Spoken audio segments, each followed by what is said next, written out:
So ito na, maghain na tayo. Mga nanay, kain na tayo. Kinagutom na. Aguroy, kalami sa guluto ng nanay Jenny. Agoy! Di ba mga nanay? Agoy! Pack ang dating talaga mga nanay. Pack ang dating sa luto ng nanay Jenny. Mga kanay, tayo'y magluluto na naman bago ko sunduin ang aking anak. At ito ang aking mga lulutuin mga nanay. Yung mga ingredients natin, ayan na po lahat, no? O, sige na mga nanay, tayo'y magluto na para sa ating mga chikiting. So, ang unahin ko ay igisa ko na itong igisa. Iprito. Prito muna natin ng konti ang ating patatas. So, mainit na po ang ating mantika. So, ilagay muna natin ito.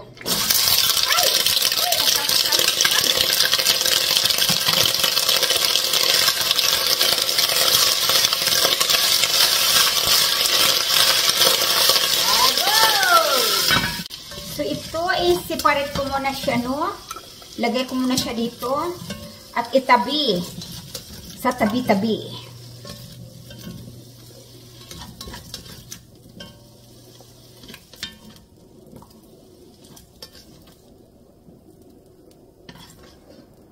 Alright. Lagyan natin siya. Dagdagan natin ng konting mantika. Kunting-kunti lang. So, dito ilagay natin ang ating luya. Huwag manipaka. Manipaka, mga nanay. Dapat mo paka siya. Guay. Niya, mga nanay, ilagay natin ang ating sibuyas. Uy. Munti ko nakalimutan si garlic. Hindi pwedeng mawala si garlic, mga nanay. Kahit pangpalasa yan sa ating mga niluluto. Sige. Kumbati, mga nanay. At ilagay na natin ang ating chicken. Ayan. Chicken. Okay.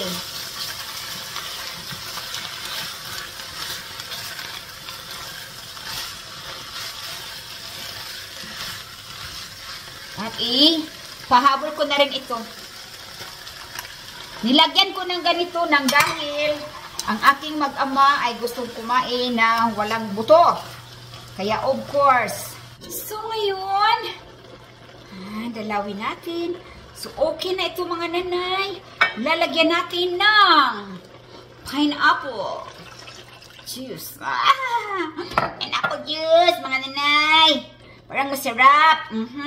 So ngayon, lalagyan na natin ng tomato sauce. Ayan, tomato sauce. Sauce Maria Jose. Ayan po mga nanay, no? Lagyan natin ng tomato sauce. Huwag natin masyadong damihan. Baka mamaya. Okay. Alright. At pagkatapos, takpan. So ngayon, isunod ko na ang tomato paste. Tomato paste.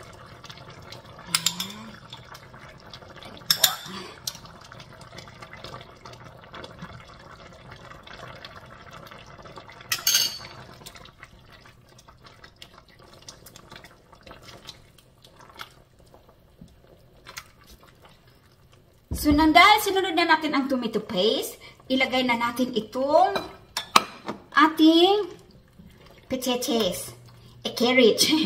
At ilagay ko na rin ito, mga nanay. Woo! Yeehaw! Pakulo-kuloon na ito na siya, mga nanay. Super look yummy, mga nanay. Lagyan na natin ng asin habang kumukulo-kulo siya. Mayroon pang green paste, hindi ko nilagay kasi. Yung green paste kasi mga nanay ay, ano na yun? Malambot na.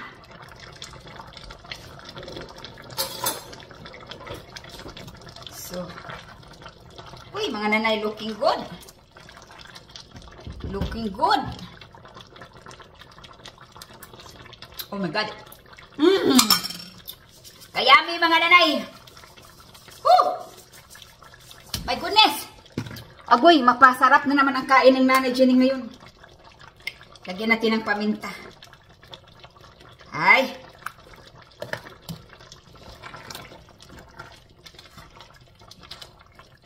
Agoy, mga nanay.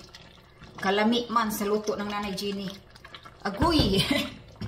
Agoy! So, ito na. Ilagay na natin ang ating green peas. Ayan. Green na green. Agoy, mga nanay. Ayan, sige. Pakaluin muna natin ng mga 3 minutes lang. Ito na ang ating niluluto, mga nanay. Nga ay pagkasarap-sarap, mga nanay. Looking good. Mga nanay, hali kayo. Kain kayo dito sa amin. Magluto ang Nanay Jenny. Ayan, may makakain na yung anak ko at ang anak ko at ang tatay, ang mag-ama ko may makakain na pag-uwi. So ito na, maghain na tayo. Mga nanay, kain na tayo. Pinagutom na. Agoy, kalami sa luto ng Nanay Jenny. Agoy! Di ba mga nanay? Agoy! Pack ang dating talaga, mga nanay. Pack ang dating sa luto ng Nanay Jenny. So, kain muna tayo bago ko sunduin ang aking anak. Kain muna tayo, mga nanay. No? Ayan. Ang sarap ng pagkain ng Nanay Jenny. Ay, kay kugihan man ang Nanay Jenny magluto. Magluto. Kay gusto mo kaon na magluto. Ano siya, mga nanay?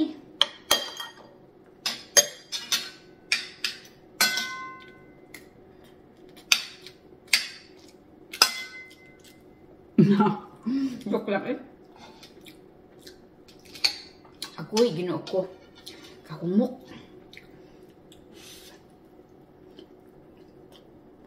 Sarap!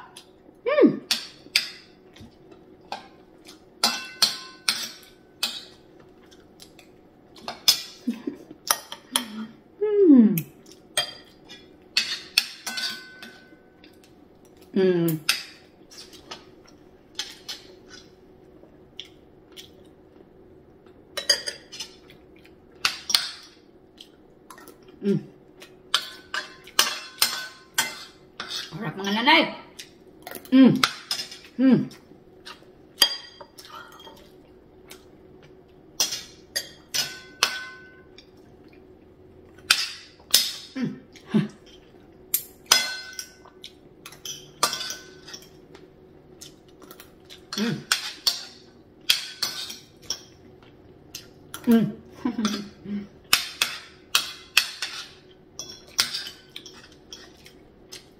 Ayun, tapos ako nagluto, naghugas ng mga plato, nagtupi ng mga nilabhan, at panay laba pa rin, mga nanay. So, kukunin ko na yung anak ko sa school, no? Let's go, mga nanay, samahan nyo ang Inday Jenny at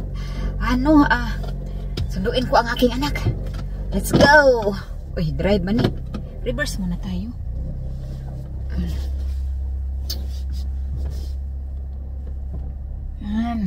Ako, mga nanay, lahat-lahat na ito, pati driver, ako na rin. Buhay ito sa ibang bansa. Kaya independent ang mga katulad sa amin. O, diba? Drive pud me. Kinagmay, pwede po nagkuon. Ay, mga nanay, ay napagod na ako kay pagkatapos ko nagluto kanina. Hugas ng plato, takbo doon sa kasi naglaundry, takbo na naman dahil tinupi ko yung mga labahan ko, pinapile doon sa cabinet. Agay, mga nanay. So, humiga ako ng mga 30 minutes lang eh. Pahinga ako ng 30 minutes. Sabi ko, higa muna ako eh. Kasi napagod na ako. Uy, grabe na to. Joke lang, mga nanay. Ay. Ayan na po ang bibilab ng Nanay Jen. Agoy, kabig boy na sa bibi ni Mami. Agoy, paborito yan, mga nanay. Say hello to everybody. Naubos ang aking anak na pagkain. Sabi niya, very tasty daw talaga. O, paborito na yan, mga kananay, no? So, ibig sabihin, magluluto pa naman ako ulit ng next time. So, ngayon, nandito na naman ako sa aking tutupiin. Ang washing machine ay umiikot, pati ang dryer. O, balik tayo dito kasi kanina, nung bago ako umalis papuntang school, ay hindi pa ako tapos sa aking mga labahin. Kaya ito, mga nanay, magtupi muna tayo. Walang katapusang trabaho.